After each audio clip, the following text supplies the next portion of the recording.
Today we're once again talking about Street Fighter V Season 5, the 5th and final season for Street Fighter V content. So I'm very late on this topic since I wasn't sure whether or not to make a video out of it, but I've got some things that I want to say. Capcom already announced 4 out of the 5 remaining DLC characters, but since they're clearly very early into development, there isn't much gameplay to look at. Either way, I want to talk a little bit about the 4 DLC characters, but after that I want to switch the focus to some of my hopes for the game going into Season 5, specifically any core gameplay updates the game could receive in its final year, as well as what I think about the 5th unannounced character. All of that up next.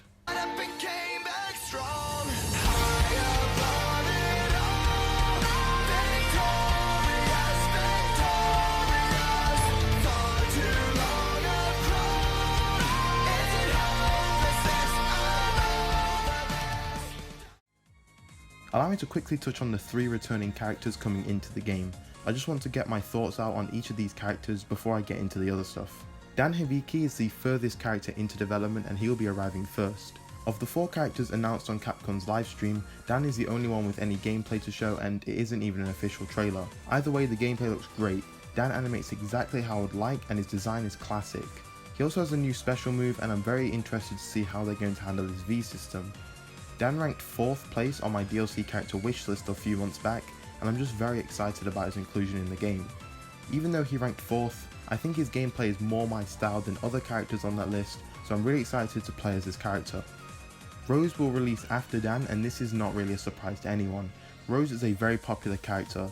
She has had multiple appearances in past games, and she has been mentioned many times in Street Fighter V, so we know that Capcom hasn't forgotten about her. I said this before and I'll say it again, not the biggest fan of her character archetype, but it's definitely interesting to see a magic style user like this since it's not very common in Street Fighter. I love the way she incorporates her sash into her fighting, so I'm excited to see that in Street Fighter V. I'd say Rose is the least exciting of the 4 characters in my opinion. However, I'm definitely interested to see how much she will be redesigned, considering that Menat uses some of her iconic moves. Oh, and on that note, I also like Rose more than Menat aesthetically and as a character as well, so I'm definitely not negative towards her inclusion. Another thing to note is that alongside Rose, Capcom will create a stage themed around the character, so I'm interested in seeing that as well. After Rose, we will be receiving Oro. Oro hasn't had as much time in the light as Dan or Rose, but he does remain quite a popular character.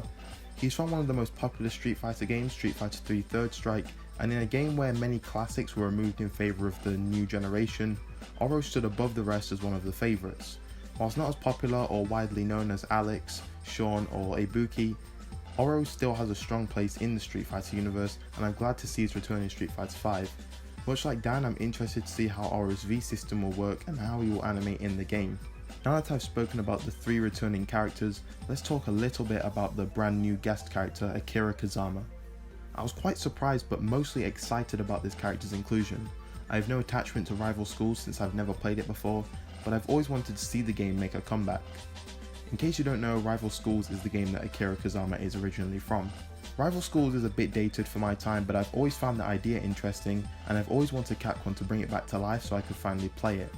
I think Capcom do have a lot of interesting fighting games other than Street Fighter. Unfortunately, that's the one game they seem to get mostly right, and as such, others won't really get their chance in the limelight. There's obviously some hope for Marvel vs Capcom, but Darkstalkers, other Capcom vs games, and of course Rival Schools basically stand no chance for a return. This is probably the closest I'll ever get to playing Rival Schools. Anyway, since I have no real attachment to this character, I don't know what to expect of her gameplay. Capcom have stated that they have unique Rival Schools gimmicks planned, which means nothing to me right now, but I'm sure Akira will wind up being a very interesting and unique character. I guess one thing I can mention is that Akira's design is very appealing to me. She gives me major Sakura vibes with the short hair and the physique. I'm a massive fan of Sakura from Street Fighter, so I'm always happy with that. However, rather than being a bubbly, naive and optimistic girl, she looks very much like the opposite of that. So yeah, I find Akira's aesthetic quite appealing and I'm very interested to see what Capcom mean by these Rival Schools gimmicks. Of the 4 unannounced characters, Akira is the only one who is new to the Street Fighter series. While she's already an established character, Capcom will have to put more work into adapting her moveset into Street Fighter V, but I have no worries, I'm sure that she'll be great. And just like Rose, Akira will be receiving her own stage as well. I like this because it means that Capcom aren't just adding a random guest character, they are putting more effort in to further solidify her into the Street Fighter universe. So I think the most interesting part about this DLC roadmap is this right here. In the December update scheduled to release Dan, a new battle mechanic is mentioned. On the livestream, Capcom mentioned nothing about this, so there's no clues of what to expect for this. So let's outline a few things that could be added to the game as a new battle mechanic. Now, because this is so vague, we have no idea what the scale of this new battle mechanic could be. Could this be a game-changing new system to reinvent Street Fighter V? Probably not. We're more likely to get a smaller mechanic that will change characters slightly, but not fundamentally. I think the quickest and most logical assumption is an addition to the V system. What would make the most sense is a second V reversal for every character, much like how we got the second V trigger in Arcade Edition and the second V skill in Champion Edition. I'll come back to the idea of a new V reversal in just a moment. For now, I want to highlight other possibilities, regardless of their likelihood. When I jokingly asked for a game-changing new system to reinvent Street Fighter V, I was mostly talking about something akin to Street Fighter 4's Omega Mode. In Street Fighter 4, Omega Mode was a version of the game you could access which essentially reinvented what Street Fighter 4 was. Yes, at its core the game played the same, but basically every character in the game had sweeping changes in this mode, most notably new attacks and therefore new combos. Now, I think Street Fighter V has been a game handled in a much safer way than Street Fighter 4, so I really doubt that something like this would be added. Also, the language used states that a new battle mechanic is being added. If Capcom were to add an Omega Mode, you would expect it to say new battle system or new mode or something like that instead of mechanic. At the same time, the fact that it states that the battle mechanic is new is slightly tripping me up. Once again, a new V reversal is fairly likely, but I feel like that isn't very exciting. Like I said, as Capcom have not confirmed the scale of this battle mechanic, it could be something as minute as a new V reversal. A new V reversal is going to change some elements of some characters, but as a general rule I don't think it's all too exciting for casual and competitive players alike. A new super is also a possibility, but again, whilst that would be a cool addition from a visual standpoint, it serves minimal in-game purpose as far as mechanics are concerned. Anyway, like I mentioned, the fact that the mechanic is stated as being new could imply that it actually is new, but that only gives more questions. Again, how big is this new mechanic? And to be honest, I'm not quite sure of what I want to see out of this new mechanic. Yes, I want something more interesting and impactful than a new V reversal or a new super, but I really like the mechanics of Street Fighter V and don't want to see the game change too heavily. Maybe Capcom could add a universal FADC style mechanic, where characters can cancel the recovery of their attacks to allow for crazier combos. Many don't like Street Fighter V for its simplification as far as its combo system, which doesn't allow for as much player freedom and creativity, which is a massive step down from Street Fighter 4. I think a mechanic like this could help with that, but given how far we are into this game's lifespan, I imagine it will be very difficult to balance at this stage, since from the ground up, this game has focused on that easier execution and combo system. To be honest, the new mechanic could also just be a third V trigger for every character. I don't think that's the worst thing in the world, but I wouldn't be crazy excited. I'd be interested to see what they could do with certain characters who already have 2 V triggers that I like, so I'm sure they'd be able to create a third one that I also like, but for the majority of characters I only use one of the V triggers anyway. A new V reversal would even out the V system, but much like a new super, wouldn't be very exciting. I think Capcom are going to add something new to the game. I'm mostly interested to see the scale of what that means though. I hope it's a single universal mechanic that changes the game enough to breathe new life into it, whilst keeping enough the same so that people like me can still enjoy what's currently there. I think Capcom have a difficult job to do. It will be hard to add something that's new and exciting without changing the game too much. Either way, I'm interested to see what's in store. To be honest, I'd rather it be something crazy and game changing than an addition to what's already there. Only time will really tell. And now to focus on the last part of this Capcom livestream. We're going to be receiving 5 characters in Season 5, but only 4 were announced. Now I'm going to do some quick theory crafting for why Capcom didn't reveal the 5th character, as well as some wishful thinking before the end of the video. When Samurai Shodown had its Season 2 character roster reveal earlier this year, 3 characters were shown off. There was no extensive gameplay, it was just cinematic stuff like the supers, but they showed 3 out of the 4 characters.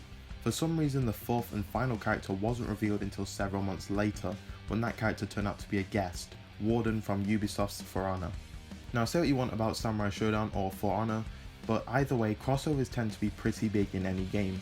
If they're not big for the average consumer, it's still certainly big for the companies in partnership, and it's obvious that SNK waited to reveal this character because it was a big thing to have a guest character in their game, the first character in this Samurai Shodown game. Could Capcom be doing this exact strategy with their 5th character? Well, it's too early to really say. To be honest, it's not out of the question to assume that Capcom haven't even decided on the 5th character yet, so they didn't want to say anything.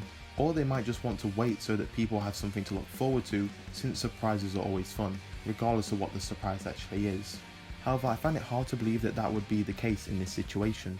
Akira isn't a crazy big character. Sure, she's a surprise and a new addition, but at the end of the day there are crazier guest characters that Capcom could add in my opinion. So why would they announce Akira Kazama but leave the final character blank? Well, I'm thinking there's two options. One, this could be a crazy guest character that may not even be connected to a Capcom property. Another is that this could be another crazy big character, but a returning character that many fans would be excited to see come back. Those are the two options I'm thinking.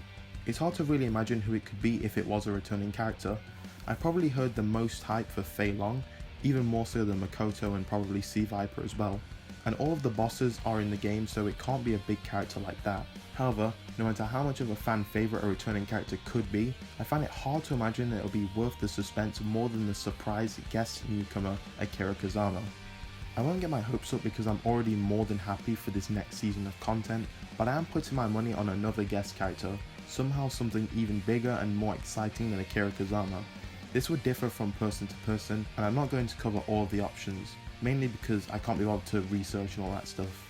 I just want to highlight this one character that I would love to see enter Street Fighter V as a guest character and the final DLC. This character is from a Capcom published game, so he is not completely out of the question. Additionally, I think he deserves some big time in the spotlight. He is a known character, but I don't think he's as popular as he deserves to be. He will definitely bring a unique gameplay style to Street Fighter while still fitting in fundamentally. It's none other than Asura from Asura's Wrath. Asura has been my number one guest character I've wanted to see in Street Fighter since a very long time ago, especially before Street Fighter V. I've never even played Asura's Wrath, but I think this guy's aesthetic, as well as some of the crazy moves he could do, would be so much fun in Street Fighter V. He has this crazy move where he can spawn 4 more arms and just rapidly pummels his opponent. And the whole idea of him becoming stronger the more he's filled with rage and hatred could be implemented into his moveset, I think.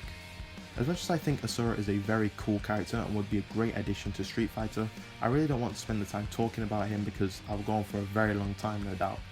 All I'm saying is that I'm so happy with Season 5 that no matter who this 5th character is, I'll be hyped. Sure, I'll be more disappointed with some characters, but overall I think the character choices have done enough right that nothing could ruin it for me now. That's all for today's video, guys. Thanks for sticking with me until the end. Season 5 is looking great. I'm extremely excited to get into the game and play as all 4 of these characters. I think they've done a great job with how this is ordered as well. In my opinion, the roadmap sort of ramps up with the uniqueness of the characters the further it gets. And not to mention about this new battle mechanic either. I'm very interested to see what that's all about. Luckily we don't have to wait as long for that as we do for all of the other stuff. I'm assuming the 5th character will be announced sometime next year, maybe shortly after Akira releases, but there's no way to tell right now. Only to sit tight and wait.